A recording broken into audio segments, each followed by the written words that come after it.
Hi friends, this is fourth day of my marathon training. Thank you so much for the first 100 subscribers. ఈరోజు Sunday కదా అని కొంచెం rest తీసుకుందాం అనుకున్నా. But rest అనుకున్న రోజు కూడా రన్కి వెళ్ళడం ఒక స్మాల్ విన్ అనిపించింది. కొద్దిసేపు వార్మప్ కోసం స్ట్రెచ్చింగ్ వర్కౌట్ చేసా. నేను మళ్ళీ చెప్తున్నా, వార్మప్ అనేది చాలా చాలా ఇంపార్టెంట్ అనమాట. ఇంజురీస్ లేకుండా రన్ చేయాలంటే అదే సీక్రెట్. ఈరోజు నాతో బాస్కెట్బాల్ ఆడటానికి ఒక స్కూల్ పిల్లోడు వచ్చాడు. వాడి పేరు రోహిత్. స్కూల్ విశేషాలు ఏంట్రా అని అడిగితే, అన్న మాకు వింటర్ హాలిడేస్ అయిపోయినాయి అన్న అని బాధగా చెప్పాడనమాట. సమ్మర్ హాలిడేస్ ఉంటాయి కానీ వింటర్ హాలిడేస్ ఏంట్రా అని అంటే, మా స్కూల్లో అంతే అన్న, వింటర్ హాలిడేస్ కూడా ఉంటాయి అని అన్నాడు. ఈరోజు మీరు ఎంత డిస్టెన్స్ రన్నింగ్ చేశారో చెప్పే ఒక ట్రాకింగ్ యాప్ చెప్తా. ఆ యాప్ పేరు స్ట్రావా. కింద యాప్ లింక్ కూడా షేర్ చేస్తాను, డౌన్లోడ్ చేసుకోండి. యాప్ ఓపెన్ చేసి యాక్టివిటీలో రన్నింగ్ అని సెలెక్ట్ చేసుకొని స్టార్ట్ బటన్ నొక్కి రన్నింగ్ చేయడం, అంతే, సింపుల్. నేను 3 days నుంచి రన్నింగ్ చేస్తున్నా. రోజు ఈ టైంకి అసలు సూర్యుడు కనిపించాడు, మేఘాల్లో కలిసిపోయి ఉంటాడు. కానీ ఈరోజు బాగానే బయటకు వచ్చి గుడ్ మార్నింగ్ చెప్తున్నాడు. 2 kilometers కంప్లీట్ అయిపోయింది. 5 kilometers కూడా ఆల్మోస్ట్ కంప్లీట్ అయిపోయింది.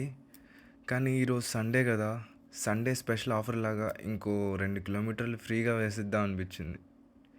So totally 7 kilometers completed. ఇంకా రన్నింగ్ అయిపోయాక ఇలా గ్రౌండ్కి వచ్చి కూర్చున్నా.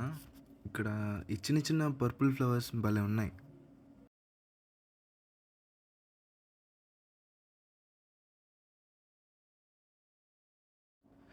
ఈరోజు మీకు నేను ఈ లాంగ్ డిస్టెన్స్ రన్నింగ్లో ఎలా వచ్చి పడ్డానో నేను చెప్తాను. Last time SI running events కోసం అని చెప్పేసి రన్నింగ్ బాగా ప్రాక్టీస్ చేసేవాళ్ళం అనమాట. కాకపోతే అప్పుడు 600 meters మాత్రమే పరిగెత్తేవాళ్ళం. ఆ తర్వాత నేను ఇంకా అసలు ఎంతవరకు రన్నింగ్ చేయగలను, ఎంత దూరం పరిగెత్తగలను అనుకుంటూ అలా స్లోగా 5 kilometers వరకు వచ్చా అనమాట. అలా 5 kilometers పోయి 10 kilometers అయింది, 10 kilometers పోయి 15 kilometers అయింది. అలా last year 3 half marathons complete చేశాను అనమాట. అందుకే ఈ ఇయర్ ఎలాగైనా ఒక ఫుల్ మారథాన్ కంప్లీట్ చేయాలని డిసైడ్ అయ్యా. అల్టిమేట్గా నేను చెప్పాలనుకునేది ఏంటంటే, ఇవన్నీ ఫస్ట్ ఆ 1 kilometerతోనే స్టార్ట్ అవుతుంది.